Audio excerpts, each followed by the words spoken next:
Bonjour à tous. Bienvenue à cette session, ce débat qui s'intitule « Gouverner avec la dette ». Alors, je crois que Jean-Hervé Lorenzi l'a dit hier, on travaille beaucoup sur les titres. Et donc, ce titre, il est suffisamment ambigu pour accueillir un certain nombre d'interprétations sur cette question.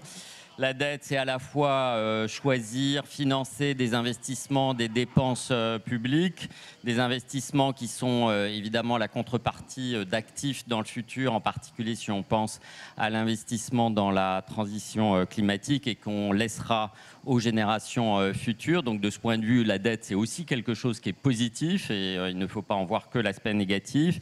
Mais évidemment, et on va en parler, je pense, pas mal pendant ce débat, c'est aussi une contrainte sur les gouvernements futurs, les gouvernements aujourd'hui, et un risque. On revoit en effet un certain nombre de débats sur le risque de fragmentation de la zone euro, de risque de dette, non seulement dans les pays en voie de développement ou les pays émergents, mais aussi les pays développés et riches. Alors, évidemment, si on avait fait ce débat il y a un an, on aurait été dans un contexte totalement différent. On est dans un contexte qui a évidemment totalement été bouleversé par l'augmentation des taux d'intérêt, l'augmentation du taux d'inflation et la sortie d'une crise, la crise Covid, avec un stock de dette aussi beaucoup plus élevé. Et donc, évidemment, ça change totalement le contexte. Ce contexte, il bouleverse aussi, et c'est la dernière chose que je voudrais dire en introduction, la manière dont on réfléchit au policy mix entre politique budgétaire et politique monétaire. On est quand même dans une situation assez formidable et étrange, hein, un peu comme à l'opéra, vous savez, des hommes jouent le rôle de femmes et les femmes jouent le rôle d'hommes. Aujourd'hui, la politique budgétaire, en particulier en France, s'occupe de l'inflation, alors que normalement, c'est le rôle de la politique monétaire, puisque les rabais, les baisses de taxes, etc., ont un impact sur l'inflation. Ce n'est pas du tout le rôle de la politique budgétaire normalement, donc on est dans une situation assez hétérodoxe, peut-être avec des gains macroéconomiques, mais avec pas mal de coûts budgétaires et de gains aussi microéconomiques d'inefficience. Et puis la politique monétaire, et là je caricature un petit peu, et je m'en excuse s'il y a des membres de la Banque de France ou de la Banque centrale, la politique monétaire semble aussi s'occuper de politique budgétaire au sens où elle se préoccupe des spreads, des taux d'intérêt et donc du coût de financement de la politique budgétaire. Et donc on voit que le policy mix normal ou la politique monétaire, c'est que l'inflation, la politique budgétaire, c'est la croissance et la soutenabilité de la dette, est un peu inversé de ce point de vue. Donc voilà, donc on va discuter de tous ces sujets. On a un panel évidemment exceptionnel pour discuter de ces questions. On va commencer par Pierre-Olivier Gourinchas. Pierre-Olivier qui est un co-auteur, donc je suis évidemment très heureux de t'accueillir dans ce débat. Pierre-Olivier Gourinchas est chef économiste évidemment du Fonds monétaire international, il est professeur à Berkeley et il se trouve qu'on a écrit un certain nombre de papiers, enfin un papier en particulier sur la crise de la dette de la zone euro. Donc on est en plein cœur du sujet. Donc Pierre-Olivier, je pense que évidemment la question qu'on a tous en tête sur ces sujets de dette, et je pense que le FMI évidemment réfléchit à ces questions et c'est une source de crainte pour le FMI, c'est la question de la dynamique de la soutenabilité de la dette et dans quelle mesure le contexte que j'ai rappelé, hein, taux d'inflation, taux d'intérêt et stock de dette, a un impact potentiel sur ces questions de soutenabilité à la fois pour les pays européens, industrialisés, émergents et en voie de développement. Merci Philippe pour cette introduction. Effectivement, nous avons pas mal travaillé ensemble au cours des années. Donc, je vais commencer par rappeler un peu quelques principes élémentaires. Gouverner avec la dette, j'ai envie de dire, gouverner, c'est toujours avec la dette. Gouverner, c'est en premier lieu organiser la dépense publique et en parallèle la collecte de l'impôt, et ce, tout en respectant la condition de solvabilité de l'État et ce que les économistes appellent la contrainte intertemporelle budgétaire. Or, cette contrainte, elle peut être plus ou moins tendue à différents moments en fonction de deux variables clés. Donc, d'une part, il y a le taux d'intérêt réel, c'est-à-dire le coût réel auquel le gouvernement peut emprunter. Et puis, d'autre part, il y a le taux de croissance de l'activité économique, c'est-à-dire le rythme auquel l'économie réelle et donc les ressources fiscales peuvent croître au cours du temps.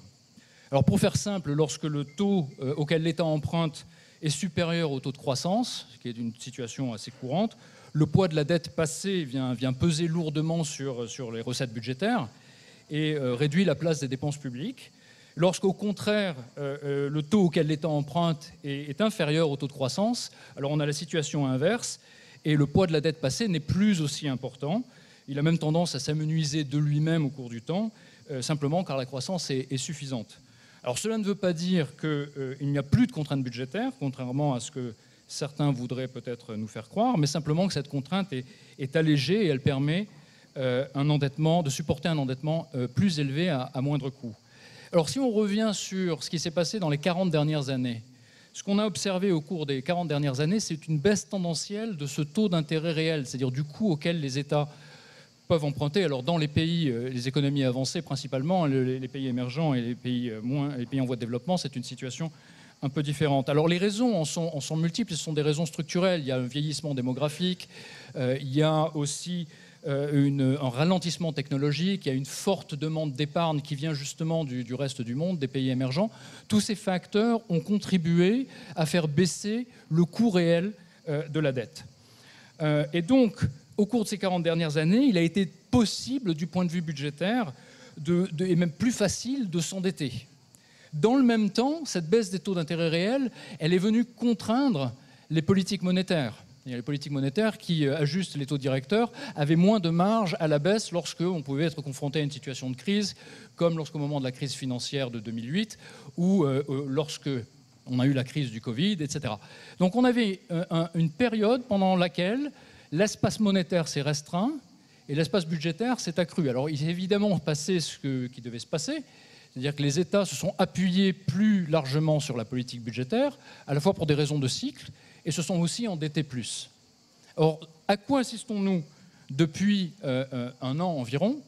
Nous assistons à un renversement de cette tendance profonde, et je vais en parler dans une minute. On peut se poser la question de savoir si ce renversement va être persistant ou va être temporaire, mais nous assistons à un renversement. Renversement pourquoi? Parce qu'il y a eu la réapparition de l'inflation. Et donc, brusquement, les banques centrales dans le monde entier, la Réserve fédérale américaine, la Banque d'Angleterre, la BCE, rentrent dans le jeu, doivent faire remonter les taux d'intérêt, ralentir la croissance, et par ce double mécanisme viennent réduire l'espace budgétaire. Donc c'est l'environnement dans lequel on se trouve maintenant, c'est un environnement où il y a moins de place pour le budgétaire et il y a plus de place pour le monétaire. Alors je vais offrir 4 remarques dans cette perspective. Donc la première, c'est justement sur est-ce que c'est un changement durable ou un changement temporaire ? Parce qu'après tout, certains des facteurs qui ont conduit à la baisse des taux d'intérêt réels sont toujours avec nous. Le vieillissement démographique est toujours avec nous. Le ralentissement technologique, c'est quelque chose qui est difficilement prévisible. Donc on peut faire des projections, mais on n'est pas très très fort. Donc il y a certains facteurs qui sont avec nous. Mais il y a de nouveaux facteurs qui peuvent nous laisser penser que les taux vont remonter de manière durable. Premièrement, on a à faire face à des choix en termes d'investissement public très importants. On a le défi de la transition climatique, on a le défi de l'indépendance énergétique. Ça va nécessiter des investissements lourds qui vont venir peser sur les taux d'intérêt. On a aussi le risque de démondialisation, de fragmentation de l'économie mondiale en bloc, qui nous obligerait à repenser les chaînes de production, avec des investissements associés à ça et une remontée des coûts de production, donc une remontée de l'inflation. Donc les banques centrales devraient être encore à la manœuvre, au moins temporairement. Et puis on a le risque que l'inflation ne soit pas maîtrisée par les banques centrales et que donc là on rentre dans un environnement macroéconomique un peu plus instable et avec, dans cet environnement macroéconomique plus instable, aussi un espace budgétaire qui va se rétrécir.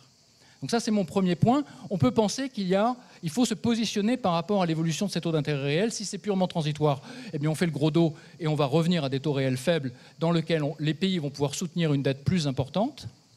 Mais on n'en est pas sûr et il faut être prudent sur l'avenir. Le deuxième point, c'est sur le leurre de l'inflation. Ce qu'on va observer en 2021 et 2022, c'est que l'inflation, et en particulier l'inflation surprise, c'est-à-dire le fait que l'inflation nous a surpris à la hausse de manière répétée, Et nous, au FMI, tout autant que les différents gouvernements, les banques centrales, etc., tout le monde a été surpris à la hausse. Tout le monde pensait que ça allait être plus temporaire que ce que ça n'a été. Or, cette inflation surprise, elle va conduire à réduire le niveau d'endettement des pays rapporté au PIB. Pourquoi ? Parce que c'est comme si on n'avait pas vraiment à rembourser, les taux d'intérêt réels sont très négatifs, on n'a pas besoin de rembourser autant.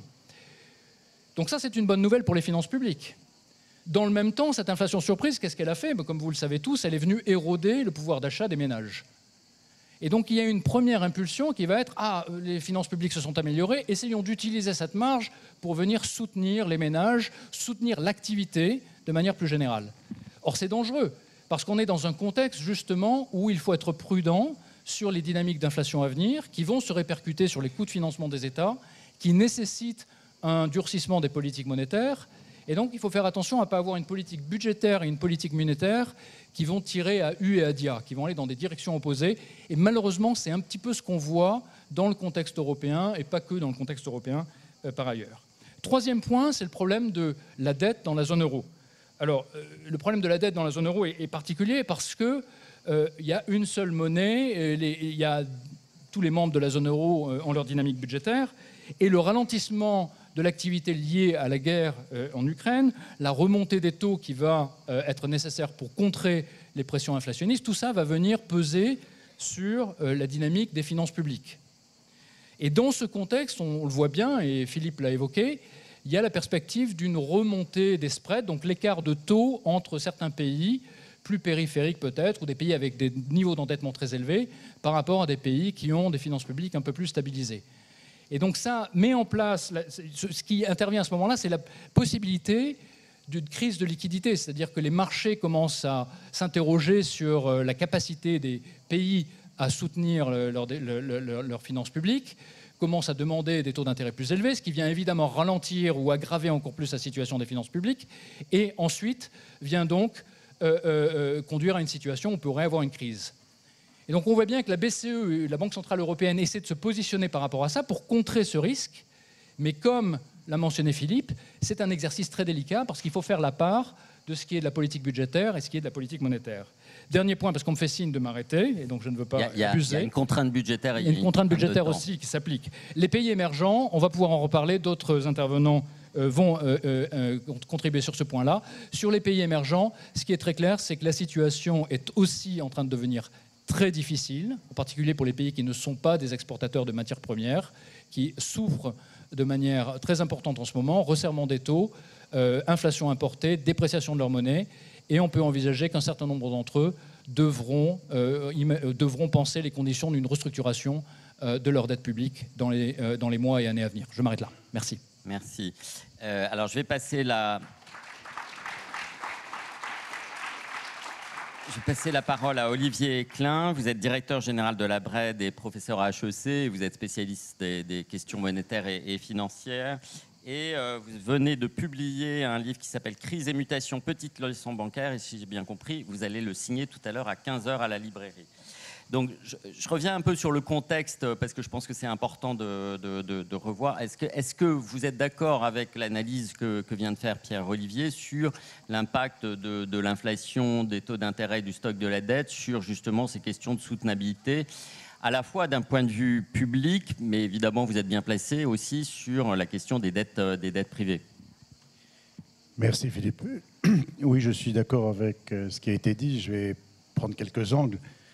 Le premier point, c'est qu'on remet un peu les pendules à l'heure. Ce n'est pas que l'inflation était souhaitable, l'inflation forte était souhaitable, parce qu'il y avait quelques économistes quand même qui affichaient que la dette n'avait pas d'importance, parce que les taux d'intérêt étaient inférieurs aux taux de croissance et ils pensaient que ça serait ad vitam aeternam. Et ça, pour moi, c'était une erreur de penser, parce que ça empêchait de se préparer au cas où ça se l'inverserait. Et deuxièmement, parce que même si les taux d'intérêt restaient en dessous du taux de croissance, comme vous l'avez très justement dit, ça n'empêche pas d'avoir en tête la contrainte budgétaire, car il y en a, elle est plus faible, mais il y en a, et ça n'empêche pas de penser que la dette ne peut pas monter de façon illimitée, sans dommages graves pour le système monétaire, tôt ou tard, même avec des taux d'intérêt inférieurs aux taux de croissance. Maintenant, mes deux points principaux sont les suivants. Le premier consiste à essayer de voir très rapidement les conséquences de l'inflation et de l'augmentation des taux d'intérêt pour les différents acteurs. Et mon deuxième point sera que faire du point de vue de chaque acteur. Alors, le premier point, pour les banques centrales, lutter contre l'inflation, j'ai entendu il y a plusieurs mois quelques-uns dire l'inverse, mais je crois que maintenant tout le monde a convergé, lutter contre l'inflation est indispensable, mais difficile. Alors indispensable simplement parce que il faut éviter un régime inflationniste, c'est-à-dire un régime dans lequel les indexations seraient mises en place et où le taux d'inflation n'est ni faible ni stable, et parce que ça conduit à des inégalités, évidemment, entre les ménages qui n'ont pas tous la même capacité à réagir et à protéger leur pouvoir d'achat, et ça conduit à des inégalités entre les entreprises qui sont loin de toutes avoir la même capacité à forcer le prix, en quelque sorte, face à la demande. Mais aussi parce que tout simplement, et le passé l'a prouvé, c'est que dès lors qu'on se dérègle en termes de stabilité, prévisibilité du taux d'inflation, mais la confiance vient à manquer entre les acteurs économiques, entre les producteurs et les consommateurs, entre les producteurs et ceux qui demandent. Pourquoi ? Parce qu'on ne sait plus bien fixer les prix, ou il faut les fixer plusieurs fois par an. Ça désorganise l'ensemble et ça enlève de la confiance. Pourquoi encore ? Parce que entre les salariés et les entreprises, là je le vois dans la mienne, mais ça, on le voit tous en ce moment dans toutes les entreprises, on est à redemander une deuxième négociation annuelle obligatoire. Et la pression est forte, et ça se comprend, mais ça désorganise complètement la fiabilité de la négociation entre les salariés et les dirigeants d'entreprise, et ça provoque de la tension, alors qu'en basse inflation, ça provoque pas, j'ai pas dit trop basse, hein, mais basse inflation est stable, et ça provoque pas cela. Le troisième, c'est entre les prêteurs et les emprunteurs. Moi, j'ai des cas sans arrêt. Depuis le début de l'année, mes banquiers ne savent plus fixer des taux par rapport aux demandes de crédit, que ce soit des entreprises comme des ménages, parce qu'à peine ils ont fixé le taux, si l'emprunteur veut tirer dans 3 mois, nous, le taux, il a changé radicalement entre maintenant et dans 3 mois, et on ne sait plus comment fixer le taux. Donc on est en tension entre les emprunteurs et les prêteurs. Tout ça met de l'incertitude détruit de la confiance détruit la croissance. La croissance est fondée sur le fait qu'il y a une grande confiance au sein de l'économie. Donc tout ça, il faut lutter contre, et c'est pour ça qu'il faut une inflation plutôt basse et stable. Alors plutôt basse, ça peut être 2, 3, peu importe, mais plutôt basse et plutôt stable. En revanche, si pour les banques centrales c'est indispensable de lutter contre l'inflation, parce que c'est le rôle fondamental, c'est difficile. Et c'est difficile pour moi parce que il y a eu des taux longs et des taux courts trop bas, trop longtemps. Je ne dis pas qu'il ne fallait pas le faire pendant la crise de 2007-2009. J'ai même pensé qu'il fallait absolument le faire et défendu le point. J'ai défendu aussi pendant la pandémie. Mais une fois que la croissance était revenue dans les années 2016, 2017, etc., garder des taux aussi bas, soi-disant parce que le taux d'intérêt naturel était très bas, soi-disant parce qu'en réalité était constructeur de deux choses que la Banque des règlements internationaux décrit très bien depuis quelques décennies, et auquel je crois parfaitement, c'est que quand on a un taux d'intérêt trop bas par rapport au taux de croissance trop longtemps et qu'on est en phase de croissance, ça construit les bulles. Et ça construit les bulles actions, ça construit les bulles immobilières, et ça construit le surendettement, tel que d'ailleurs vous l'avez dit tout à l'heure, vous-même Pierre-Olivier. Le surendettement, évidemment, des États comme des privés est d'autant plus facile que les taux d'intérêt sont inférieurs au taux de croissance, on s'emprunte pour pas cher. Voilà, et on rembourse pour pas cher. Alors, qu'est-ce que ça a construit, cela ? Et c'est là les conséquences. C'est que ces taux d'intérêt trop bas pendant trop longtemps font que maintenant qu'il faut remonter les taux parce qu'il y a l'inflation et que c'est une évidence, les banques centrales sont en risque. Elles sont en risque de créer de l'insolvabilité chez les entreprises. Or, même chez les entreprises, le taux d'endettement est très élevé par rapport, alors pas par rapport à 2007-2009, mais par rapport à avant. Je ne parle pas en France particulièrement, hein, mais globalement dans le monde, hein, ou dans l'OCDE en tout cas. Encore qu'en Chine, tout ça soit bien plus élevé encore. Et ensuite, les États, naturellement, peuvent avoir des risques de solvabilité en fonction du niveau de dette sur PIB sur lequel ils sont, mais aussi de leur déficit primaire, mais aussi de leur déficit courant. Et en réalité, la France n'est pas si bien placée que cela à ce titre, n'est-ce pas ? Et puis, troisièmement, naturellement, ça pose des problèmes aux ménages qui peuvent perdre du pouvoir d'achat et qui, naturellement, si on ne le compense pas, ça crée des risques sociaux, et si on le compense, ça risque de développer l'inflation bien davantage encore. Donc les banques centrales sont forcément mal à l'aise, pour le coup, face à cette situation. Et puis bien sûr, si on monte les taux un peu fort, il y a un risque d'éclatement des bulles. Et du coup, l'insolvabilité vient du surendettement, les bulles viennent du fait que ça montait parce que les taux d'intérêt étaient trop bas trop longtemps par rapport au taux de croissance, eh bien ça crée des effets récessifs. Si les bulles éclatent brutalement, c'est dangereux. Donc risque pour la croissance, risque social également. Que faire très rapidement? Pour moi, le chemin est très étroit. Il existe, mais il est très étroit. Pour les banques centrales, elles doivent avoir leur crédibilité face à l'inflation, sinon c'est fichu. Mais elles doivent être claires dans leur discours et avec une détermination sans faille pour lutter contre l'inflation. En revanche, elles doivent être graduelles et prudentes dans l'action, parce qu'aller trop vite, ça serait provoquer ce genre de choses. Alors il faut laisser aux acteurs un peu de temps pour s'adapter, mais en montant toutefois les taux progressivement, et pas trop brutalement, y compris pour les marchés financiers. Deuxièmement, sans être sous domination fiscale, comme on dit, sous domination gouvernementale, sans être sous domination des marchés. Parfois, j'ai l'impression que les banques centrales ont tellement peur des marchés qu'elles passent elles-mêmes sous domination des marchés. Mais les deux types de domination existent. Il faut éviter l'une et l'autre, me semble-t-il. Ensuite, pour les gouvernements, mais les gouvernements n'ont qu'un seul choix, à mon avis, hein, c'est d'afficher une trajectoire de solvabilité crédible à moyen terme. Revenir tout de suite trop fort, c'est casser la croissance en cassant les dépenses publiques. En revanche, ne rien faire, c'est s'exposer à des risques de crédibilité sur leur solvabilité considérables. Et là, les risques sont très forts à court terme. Donc, c'est là aussi difficile. Il faut faire une gestion financière publique sans austérité, mais qui soit en réalité quand même une reprise en main des finances publiques, au moins dans plusieurs pays qu'on connaît bien. Ensuite, il faut financer les investissements nécessaires à la croissance potentielle, parce que certains sont indispensables, ou à la croissance verte. Et en même temps, il faut faire des réformes structurelles pour augmenter, parce que la réforme structurelle, ce n'est pas pour faire de l'austérité, c'est pour augmenter le potentiel de croissance. Évidemment, si on augmente le potentiel de croissance, tout va mieux. J'ai presque fini. Pour les entreprises, toutes les entreprises qui sont trop endettées, et il y a des ratios, hein, même la BCE en ce moment affiche des ratios qu'elle demande aux banques de ne pas dépasser, ou en tout cas de façon rare et justifiée, quand la dette est supérieure à 6 fois l'IBIT. Et il y a encore des niveaux inférieurs dans ce qui est regardé. Donc il faut faire très attention aux entreprises qui sont trop endettées. Elles doivent mener une politique de désendettement douce, mais réelle, pour donner confiance à nouveau. Et puis évidemment, pour tout le monde, tenter de monter l'IBIT, ça va sans dire. Pour les ménages, et j'en finis par là, il y a la question du pouvoir d'achat. Mais la question, c'est que c'est vraiment difficile à protéger. Pourquoi ? Parce que du côté entreprise, si on suit, je rappelle d'ailleurs qu'en 82-83, il y a une loi qui existe toujours, qui interdit aux entreprises en France d'indexer systématiquement les salaires sur les prix. Pourquoi ? Parce que Bérégovoy et Delors étaient face à une inflation qui commençait à galoper et qu'il n'y avait pas 50 manières pour essayer il fallait désindexer. Donc, il y avait toute une politique et une loi qui impose de ne pas le faire. Deuxièmement, difficulté, et si les entreprises le font, elles précipitent la surinflation et elles détruisent leur compétitivité par rapport à d'autres entreprises. Et de ce fait, elles réduisent leur possibilité d'investissement plus tard et naturellement, elles réduisent l'emploi de plus tard. Donc, très difficile de tout faire par les entreprises. Un peu, bien sûr, pas tout. Les États, impossible, parce que ils ne peuvent pas couvrir par le budget les problèmes. Ils sont eux-mêmes de plus en plus exsangues et ont des marges de manœuvre limitées de plus en plus. On vient de dire pourquoi. Alors, à ce moment-là, j'ai dernière chose en guise à la fois de pirouette, mais aussi peut-être pas tant pirouette que cela.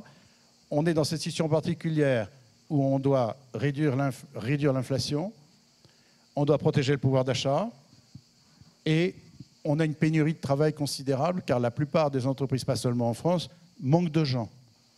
Peut-être que l'idée de monter un peu les salaires en échange de travailler plus, en France, dans un pays où on a le niveau de travail qui est le plus faible à peu près de tous les pays équivalents, n'est pas complètement sot ni malsain dans la mesure où c'est choisi par les équipes et par les gens, avoir un peu plus d'argent en travaillant un peu plus parce que justement les entreprises manquent crucialement d'emplois pour développer la croissance. Ça sera bon pour la croissance, bon pour les finances publiques et bon naturellement pour le commerce extérieur de la France.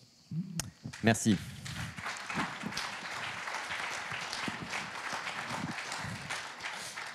Alors, Sarah Carlson, vous êtes vraiment au cœur du sujet de la dette, puisque vous êtes vice-présidente principale de Moody's Investors Service et vous êtes responsable des questions de risque souverain en Europe. Donc, évidemment, on a envie de vous poser la question, est-ce qu'on est à l'aube d'une nouvelle crise de la dette en zone euro et comment vous voyez l'évolution en particulier du coût de la dette qui va avoir potentiellement un impact sur ce type de risque dont tout le monde reparle à nouveau?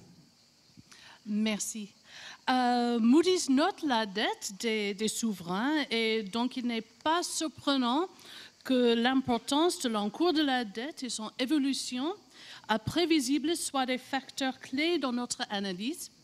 Nous regardons la dette et très important sa trajectoire prévisible en regard de la richesse du pays et sa capacité à faire croître ladite richesse. Cette capacité est liée à la gouvernance et à la solidité des institutions du pays. En résumé, nous pensons que plus l'économie et les institutions d'un pays sont fortes, plus sa dette peut être élevée.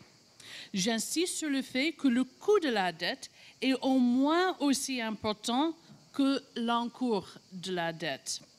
La raison en est que si le paiement des intérêts représente une part importante d'enveloppe budgétaire, la part disponible pour les investissements à court, moyen et long terme s'en trouverait réduite, sans compter que le coût social pourrait s'avérer très élevé. J'en arrive à mon deuxième point. Depuis 2020, économies riches et marchés émergents ont suivi deux chemins différents. Pour les pays riches, dans l'ensemble, le taux de croissance potentiel n'aura pas été affecté par la pandémie, malgré une augmentation importante de l'encours de la dette. Le coût de la dette a baissé, a continué à baisser en raison de politiques monétaires très accommodantes. La situation dans les pays émergents est beaucoup plus contrastée. Quelques-uns ont fait preuve de résilience au choc pandémique. Je pense en particulier à la majorité des pays de l'Europe de l'Est, tandis que d'autres vont connaître une baisse de leur taux de croissance potentiel. C'est le cas de plusieurs pays dans les Caraïbes ou en Afrique, par exemple. En tant que groupe, les marchés émergents ont connu une détérioration du coût de la dette. Certains d'entre eux auront vu leur risque de crédit souverain augmenter par le choc pandémique. C'est le cas de pays dont la croissance est structurellement plus faible, dont les charges d'intérêt sont plus élevées et qui font face à des défis importants à plus long terme tels que le changement climatique et les pressions sociales. J'en viens à mon troisième point. L'économie mondiale a connu une succession de chocs des 2 dernières années. Avec la pandémie, avec l'invasion russe de l'Ukraine, avec une inflation plus élevée que celle que nous avons connue depuis plus qu'une génération, avec la hausse des taux d'intérêt dans les économies avancées qui augmente les coûts des emprunts internationaux. Pour les pays riches, ces chocs sont gérables, mais ils impliquent que les défis deviennent de plus en plus importants. En revanche, l'époque du déclin du coût de la dette est révolue. Beaucoup de gouvernements n'ont pas su profiter de la période de politique monétaire accommodante pour mettre en place des réformes macroéconomiques et budgétaires structurelles.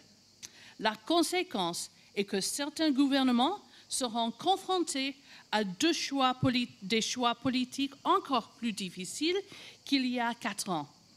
Ces contraintes se font sentir encore plus tôt pour les pays qui ont émis de la dette liée à l'inflation ou à taux variable, comme par exemple l'Italie. Les marchés émergents font face à une nouvelle dégradation du coût de la dette. La hausse des prix de l'alimentation et de l'énergie, qui sont des éléments de consommation non discrétionnaires et représentent une part plus élevée de la consommation des ménages à faible revenu, contribue à la montée des tensions sociales. Elle pourrait aggraver les pressions sur les dépenses alors que les gouvernements tentent d'atténuer l'impact de la hausse des prix sur le public. Les conséquences sur le crédit, la qualité du crédit souverain dépendent des positions de départ concernant trois choses. Le fardeau et l'accessibilité de la dette, la solidité institutionnelle et les risques politiques. La dette pèse très lourd pour certains pays d'Afrique, surtout parce qu'ils font face à un niveau de remboursement élevé à partir de 2024. Merci.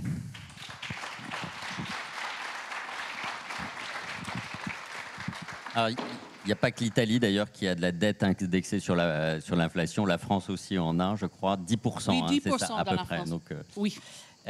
Bon, c'est très bien, vous avez terminé sur la question des pays en voie de développement et la question de la dette. Donc ça me permet de faire la transition avec Vera Sangwe. Bonjour Vera Sangwe. Vous êtes secrétaire générale adjointe à l'ONU et secrétaire exécutive de la Commission économique pour l'Afrique. Et donc la question de la dette se pose évidemment de manière très aiguë pour un certain nombre de pays en voie de développement et en particulier en Afrique. Et on a envie de vous demander dans quelle mesure, comment ces pays peuvent se sortir du fardeau de la dette. Est-ce que les questions de restructuration de dette vont être à nouveau à l'agenda sur ces questions?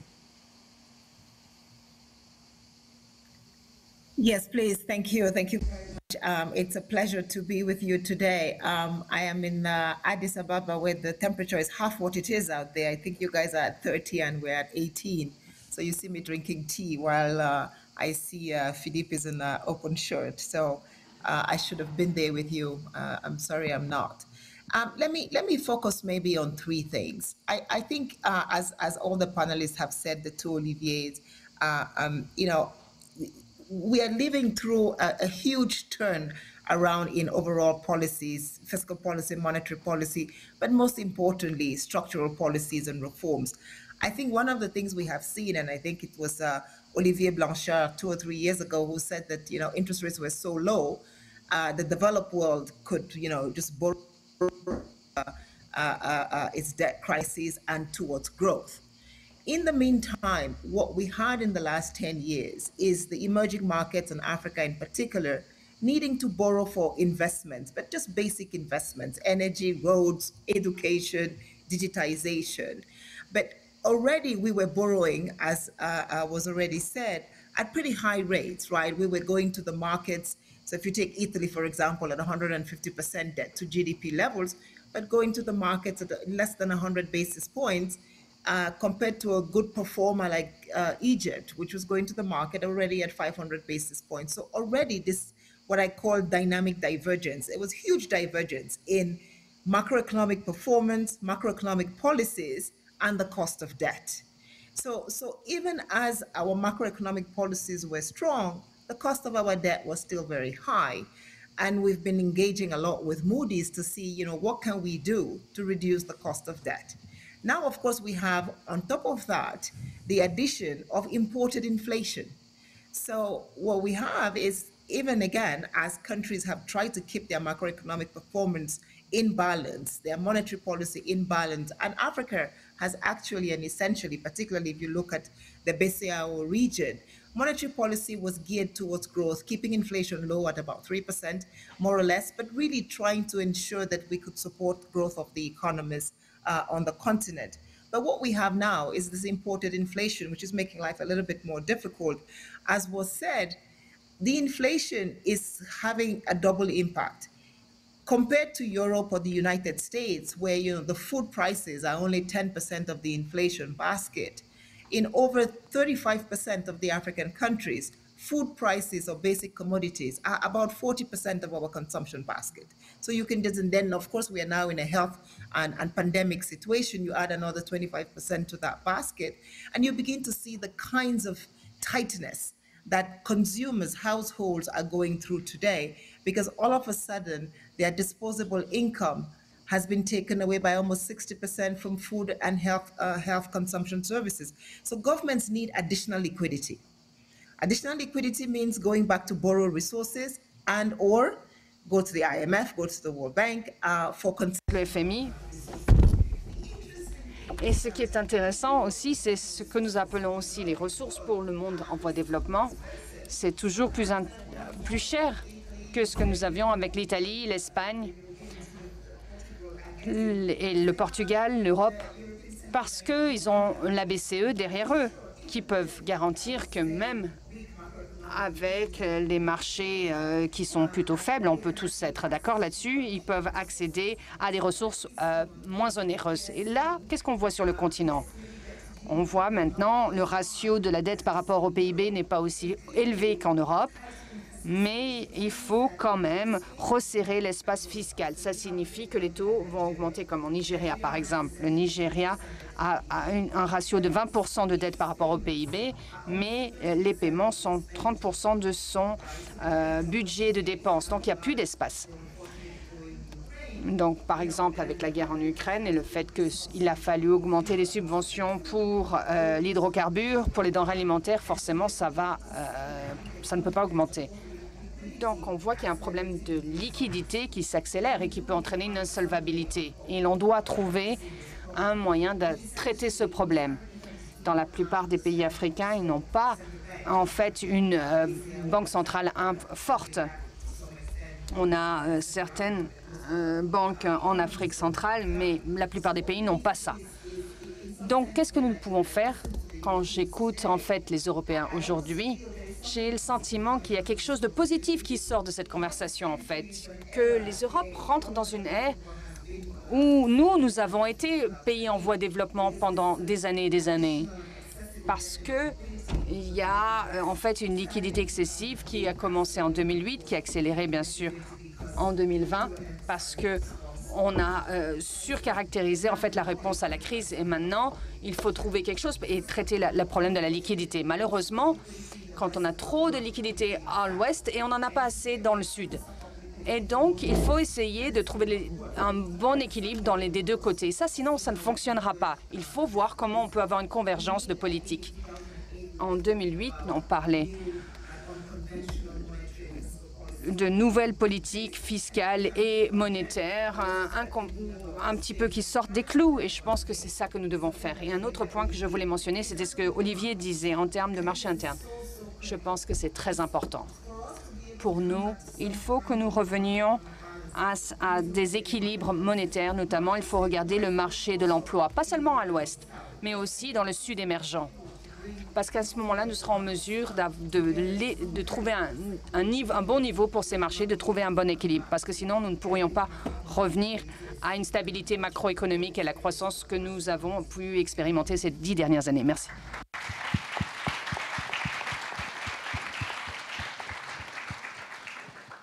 Merci. Donc, j'ai envie peut-être très rapidement de poser quelques questions auxquelles je vous demanderai de répondre très rapidement pour qu'on ait un peu de temps pour des questions dans la salle. Et je vais le faire en ordre inverse. Donc je vais commencer par Vera. Sur la question des dettes en Afrique, quel rôle vous voyez quand même pour la question des restructurations possibles de dettes? Est-ce que vous pensez que c'est quelque chose sur lequel il faut qu'on travaille? Et bien entendu, le FMI, la Banque mondiale et les donateurs publics et privés, et le rôle de la Chine en particulier, dont on n'a pas parlé dans les dettes en Afrique, est très important. Je suis désolé, vous avez 1 minute pour me répondre sur cette question extrêmement large. Yes, of course. Bien sûr, je pense que c'est quelque chose sur lequel nous devons travailler.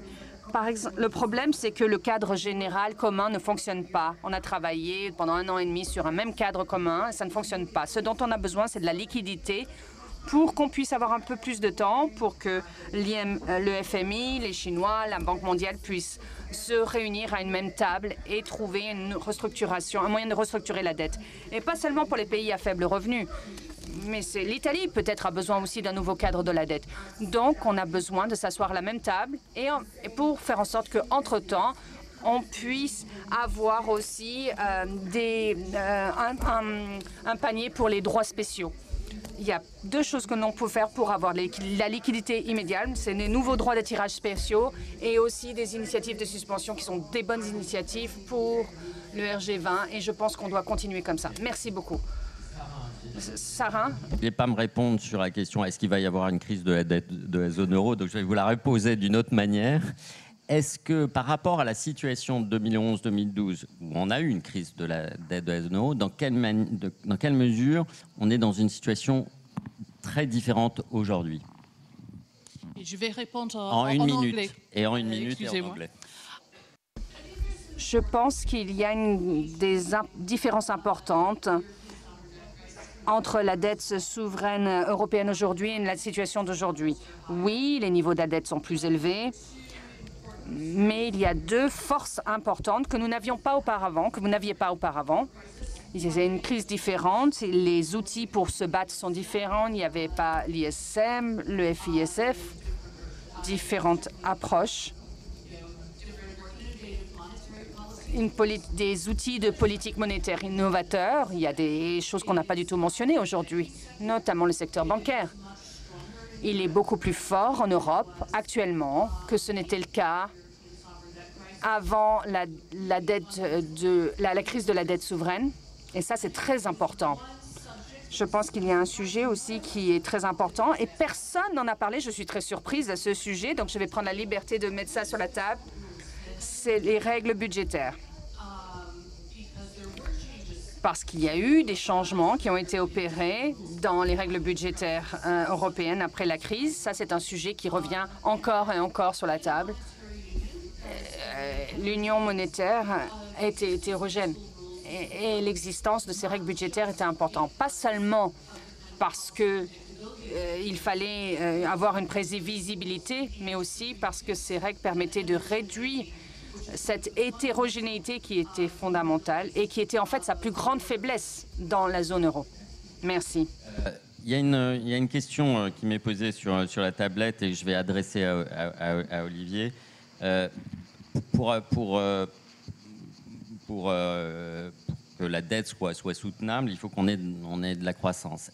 Quel serait le levier que vous pensez être le plus important en termes de croissance? Et la question pose en particulier sur les impôts ou la politique monétaire. En France? Je pense que c'est plus général. Plus général.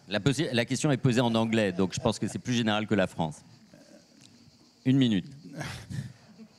Il y a pour la croissance des investissements à long terme à faire, c'est ceux de l'éducation. Il n'y a pas que la France qui soit en difficulté, mais il y a aussi la France. Mais ceux de l'éducation, pour remonter le niveau et faire en sorte, dans une économie de la connaissance, que les pays avancés puissent rester sur une frontière technologique, une frontière d'innovation élevée. Mais ça mettra du temps et c'est strictement indispensable. Alors à court terme, par rapport à la France, la réforme des retraites, je sais bien qu'avec la loi précédente, on y va tranquillement, mais il faudrait peut-être accélérer un peu. Ça permettrait deux choses. La première, c'est de retrouver plus d'équilibre dans les finances publiques. La deuxième, c'est de retrouver des marges de manœuvre aussi, publiques, de finances publiques. Les deux n'étant pas incompatibles, ça ne pas comment on fait les partages. Et la troisième, naturellement, c'est de remonter le niveau de la croissance potentielle, puisque ça ramène des gens sur le marché du travail, et on a besoin de gens. Donc ça remonte la croissance tout de suite aussi. Voilà deux réformes, une de court terme, une de long terme. Et ça suffit. Et c'est bon. C'était les deux priorités. C'est très bien.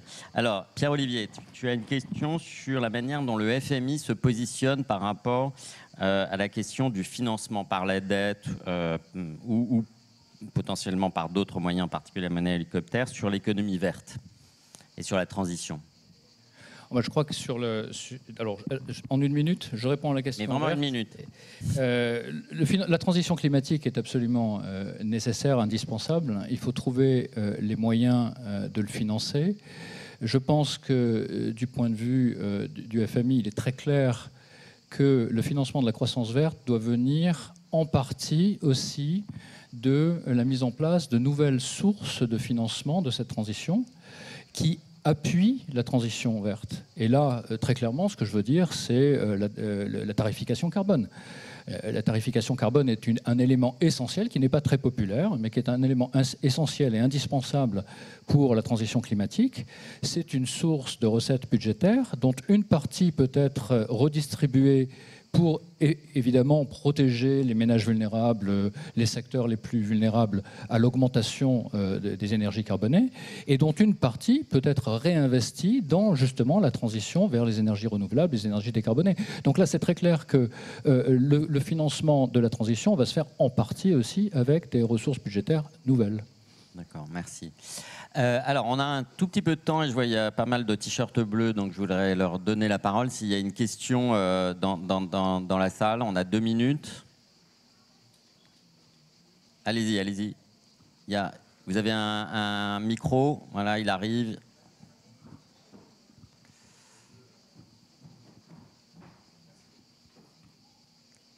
Bonjour, merci pour cette exposition. Je voudrais demander quelles sont les priorités pour les gouvernements sur les usages de la dette. Donc, s'ils s'endettent, quels sont les usages prioritaires pour cet argent pour que la dette soit aussi soutenable à long terme? Merci. Alors, vous avez 30 secondes chacun. Allez, je vais commencer par Vera, donc avec un angle plus pays en voie de développement. Je pense que c'est facile. Il faut investir dans l'infrastructure, dans le capital humain, mais s'assurer que le retour sur investissement est plus élevé que le coût de la dette. Voilà, c'est... Sarah. Moi, j'ai une réponse facile. C'est qu'il ne faut pas donner de conseils en matière de politique. On n'en donne jamais chez Moody. OK. Tout ce qui permet d'augmenter la croissance potentielle tout en verdissant l'économie. C'est très large, mais ça recoupe ce qui vient d'être dit aussi. Alors, j'ai une position. Et pas les dépenses de fonctionnement. Alors, à la différence de Moody, au Fonds monétaire, on donne des avis de politique. Donc, sur l'utilisation de la dette, je pense qu'il faut avoir une vision large. Il y a des dépenses d'investissement qui sont nécessaires. On a parlé de la transition climatique, il y a des dépenses d'avenir, il y a du capital humain, des infrastructures. Il y a une partie de la dette qui peut aussi servir à financer une partie des transferts. On a des systèmes de financement de retraite, de choses comme ça, qui sont aussi appuyés sur la dette. Je ne pense pas qu'il faut dire que la dette ne doit servir à financer que les dépenses en capital, les hôpitaux, les routes et les câbles Internet. Donc il faut être dans ce que Olivier décrivait, c'est-à-dire il faut s'inscrire dans une perspective qui est une perspective de soutenabilité de moyen terme. Les pays peuvent faire des choix différents, il y a des contrats sociaux qui sont différents, et là-dessus on ne va pas s'engager. Il y a des pays qui peuvent faire plus de redistribution, moins de redistribution, mais soumis à cette contrainte budgétaire intertemporelle, c'est-à-dire qu'à moyen terme, à un horizon de 5 ans, il faut être capable d'expliquer aux acteurs économiques, aux gens, il faut être capable d'expliquer, oui, les décisions qu'on prend, on va quand même pouvoir respecter nos obligations, nos engagements en termes de remboursement de dette. Je crois qu'à partir de là, ça donne beaucoup de marge de manœuvre. Bon, merci. Alors, au Conseil d'analyse économique que je préside, on donne aussi des recommandations, donc je vais en faire une. Nous, on a regardé en particulier sur l'investissement dans l'enseignement supérieur. Et évidemment, comme je suis professeur d'université, je suis totalement pas objectif. Mais je pense qu'on a vraiment un sujet d'investissement dans l'enseignement et l'enseignement supérieur, en particulier en France, où on a pris énormément de retard. Et c'est vrai que là, ça signifie que la frontière entre ce qui est de l'investissement et de la dépense n'est pas toujours facile à faire. Donc voilà. Bon, merci beaucoup, c'était passionnant. Merci encore. Merci.